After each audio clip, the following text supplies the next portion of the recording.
Hey guys, thanks for stopping by the channel again.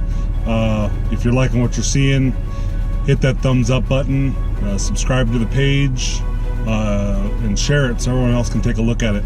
So today we're doing a leveling kit on a 2004 Chevrolet Tahoe. What I did before I started is I went down underneath and I put some PB Blaster on the two adjusting bolts and kind of all around the torsion bars where they go into the torsion keys, so we could have a little bit easier job of loosening everything up and knocking everything loose, so we didn't have to struggle too much.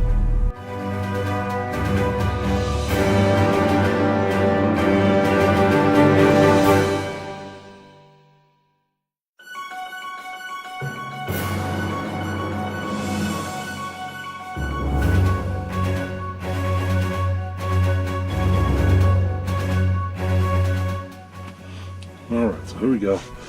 We're just doing the torsion keys to do a leveling kit for our 2004 Chevy Tahoe. So basically, we've already measured all of this stuff here. I do measurements from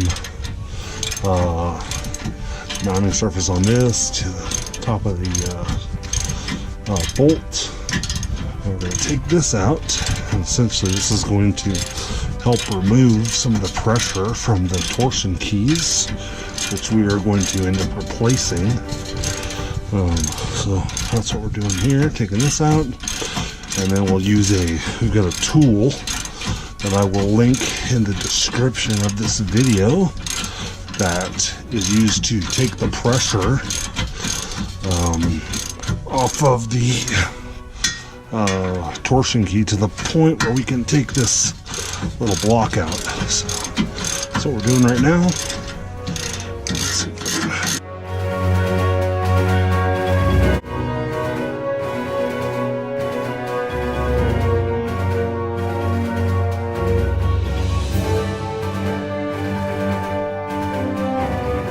I got to the point where I got that bolt out. Here is our tool.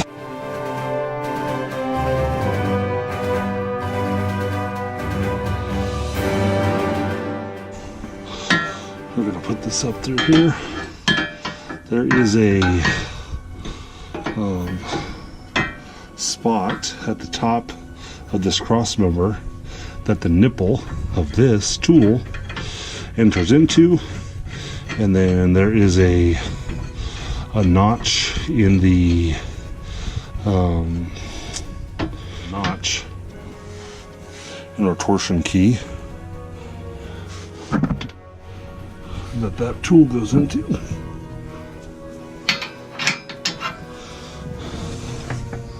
The size for that bolt was an 18 millimeter, and then the size for the tool is a 1 inch.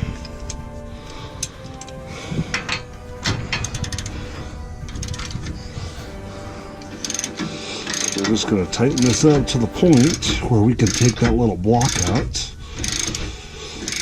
which is essentially when we've unloaded the pressure on this. So it's only about maybe 3 or 4 turns, and now we're able to pull this block out.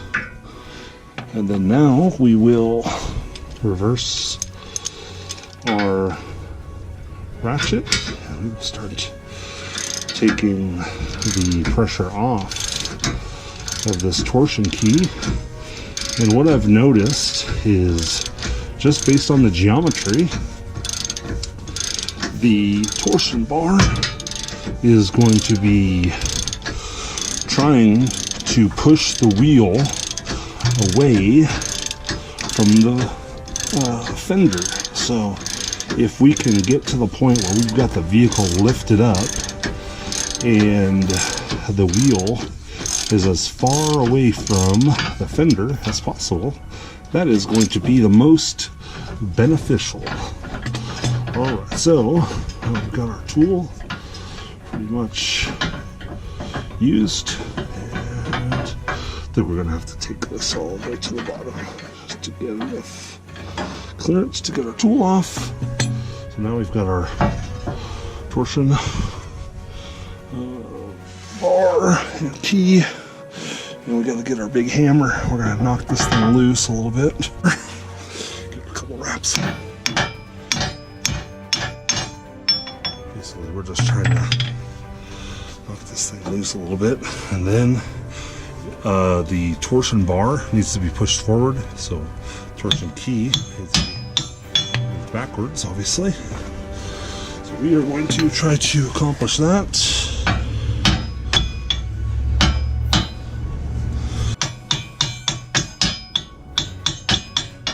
And in the instructions, it says something to the effect of using an air hammer, just pushing on the end of the torsion bar is an easy way to get this thing loose. But I believe I have it pretty loose. I'm going to try to pull the torsion bar out. Torsion key comes loose. That's what she looks like right there. So that's going to come loose. We are going to put our new one in. Let's slide this one right up in here. So we got the dimples on here. Obviously needs to face down. And we're going to push our torsion bar back through while trying to hold said key in the right spot, which is about right here. That's all the way pushed through. Push it through. I'm pulling the torsion bar back towards the rear of the car, and I'm pushing the torsion key towards the front of the car, and we're going to try to get that on there as deep as possible. All right. Now we're going to do everything in reverse. I am going to try to hook this nipple up on the top, and I believe I have that done.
Just a little bit of muscle power. And gosh, man, I think I might already have this ready to slide through. The notches need to go downwards. A couple more turns, I think I can slide that in there. Come on, baby. There we go. Notches down. We're gonna go in reverse. It's a lot easier after you have done one side, because I did the other side first and it was a pain in the neck. This side, however, since I kind of know how to do it, made for a lot more simple install. Okie dokie. Tool off, bolt back on. This is our adjustment bolt. And then in the instructions, I'll have to read again, but I believe they said you take your measurements that you had before and you get it to 3/16 of an inch further. So 3/16 of an inch looser, essentially. And then We'll go back in, we will measure everything and make sure everything looks legit.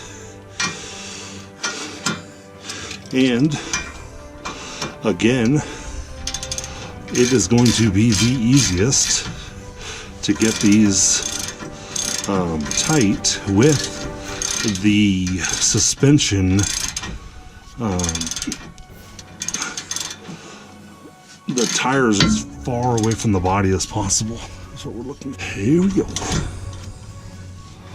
So we're gonna get these as snugged up as we can to the point where when we get it back on the ground, we want it essentially back to the point where it was.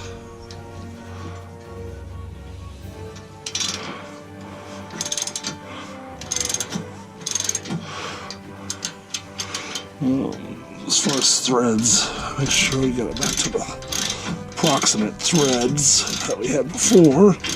And on this side, I wrote it down, but I had written it right up here. But I do remember that this was 15/16 on this side, which was a little weird because it was about 9/16 on the other side. There. They weren't about 3/16 further than it was before. 2 hours later.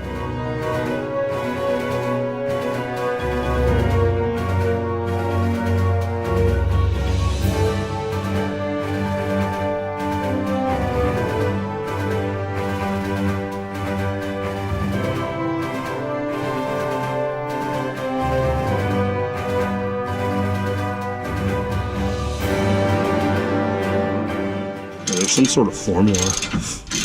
How many threads per inch, how many turns that takes to make a certain amount. So we are right at 1 inch. I think I'm gonna leave it right there for right now. And I'm gonna go over to the other side.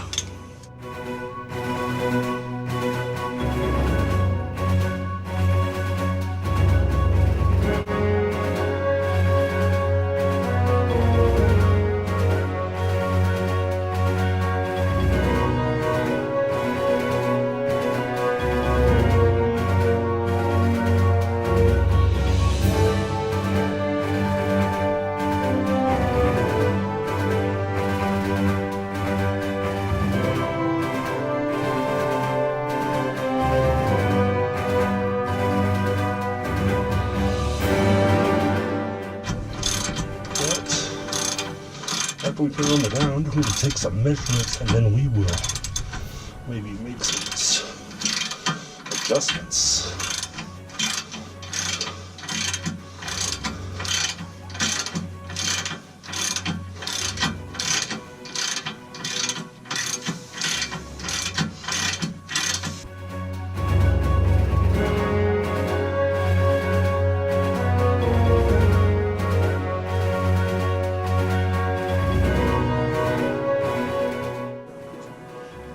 Right at 3/4 of an inch. I feel like that's right on. Alright. Next stop, taking her down and checking for love. So I just wanted to say thanks for watching the videos. If you're enjoying what you're seeing, give it a thumbs up and subscribe to my channel. Share it so everyone can get the same type of knowledge. We're all sharing our thoughts and our ways to do things, so we can kind of spread the love, spread the knowledge, and we can all have confidence that we can fix our own vehicles, or in my case today, putting a leveling kit on my Tahoe. And make sure after you do the leveling kit, you make sure you take it to someplace to get an alignment done, and so everything runs smoothly. Thanks, guys.